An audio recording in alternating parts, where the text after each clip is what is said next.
live here shortly, but I wanted to go ahead and put this out. This is not my information. This is just a gem I came across and felt it worthwhile to mention, since it certainly is relevant to the topics we talk about here on the channel, particularly regarding disarmament of the American public. This article comes from the Baltimore Sun regarding red flag laws in Maryland. Apparently many states have these red flag laws, which, according to Wikipedia, a red flag law is a gun violence prevention law that permits police or family members to petition a state court to order the temporary removal of firearms of a person who may present a danger to others or themselves. And you can see on the map here, all on the West Coast they got them. Florida has them. Some of the mid-states and some of the Northeast has them here as well, particularly like the New England area. In this particular incident, however, wrong screen. Let me get back to where I want to be. The police apparently attempted to seize a man's weapons without any justification. And this law does not just pertain to pistols, for example. Law enforcement can literally come into your home and demand that you surrender any firearm, be it a pistol, even if it is licensed, even if you have a carry permit, a rifle. It could be something as small as a .22 caliber varmint hunting rifle. Could be a shotgun. The type of firearm does not matter. They are essentially granted the authority to come into your home and seize your weapon. And if you refuse to surrender your weapon, they then go to a judge and attempt to get a warrant. But what this really is warrantless seizure, since the cops can basically no-knock. It's basically a no-knock warrant without a warrant, where they can come in your home, say, give me your damn weapons, or face the consequences.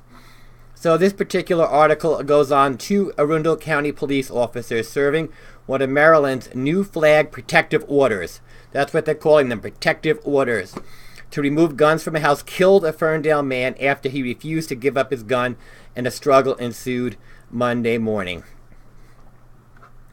Now, from what I have made from this article, the individual never attempted to point a weapon at the police officers, but the officers did ultimately draw their weapons and shoot the victim dead.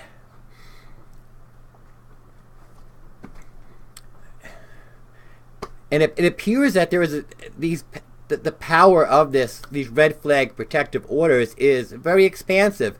For example, if somebody happens to be on some kind of antidepressant medication, for example, that could be a reason for coming to seize your weapons. If you make a social media post that is mildly incendiary, that could be reason for seizure of your firearms.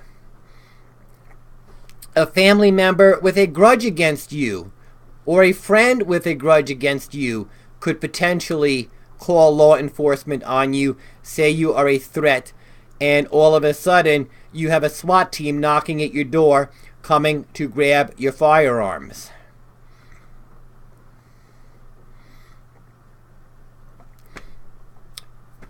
The officers in this case could have negotiated with the individual further, instead of drawing their sidearms and, putting 2 in his chest, or however many they unloaded into him. But in any event, this to me is a stepping stone for full disarmament of the American people. I am glad New York does not have this law yet. However, knowing New York as I do, it would not surprise me if these red flag protective orders are eventually legislated in New York. But the bottom line is, even though they can come to your house and attempt to take your weapons without a search warrant. And that could be based on solely somebody calling the police and saying that such and such person is a danger without any merit, without any basis whatsoever. Truly frightening stuff. Truly frightening stuff. And I'm just looking at the other piece here on it to see if there's any other important parts to get out.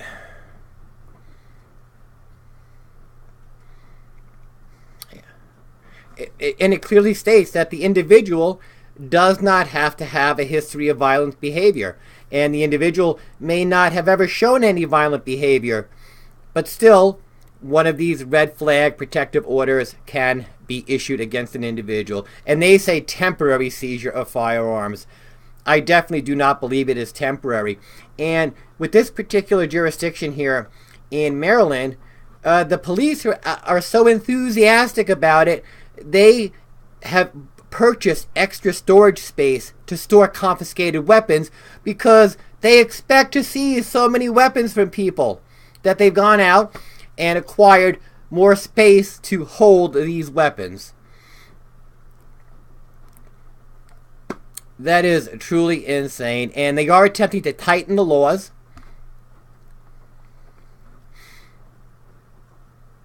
And of course, this is all being pushed by Democrats.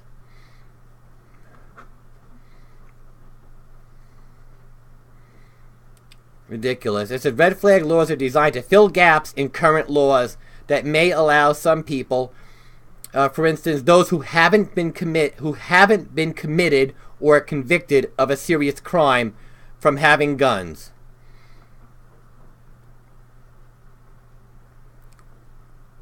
Very troubling. Maryland's red flag law is one of 11 such laws in the country, so 11 states have them, most of which passed this year following February's mass shooting at Majority Stoneman Douglas High School in Parkland, Florida. So these red flag laws came into effect after the Parkland shooting.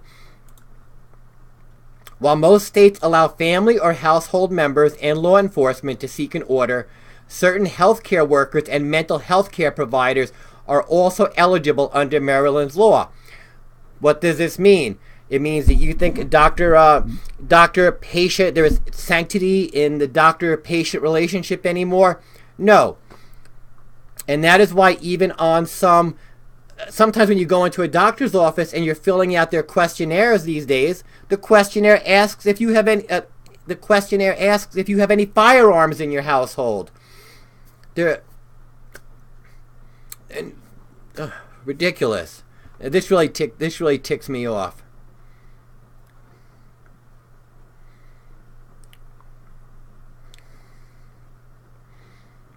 And I think that's about it. But this is a prelude to massive gun confiscation of the American people. Watch it. That 11 states is going to grow. I'm not sure what the NRA's position on this is yet. I haven't had a chance to read their response to it. But be concerned. Gun confiscation is coming. It is.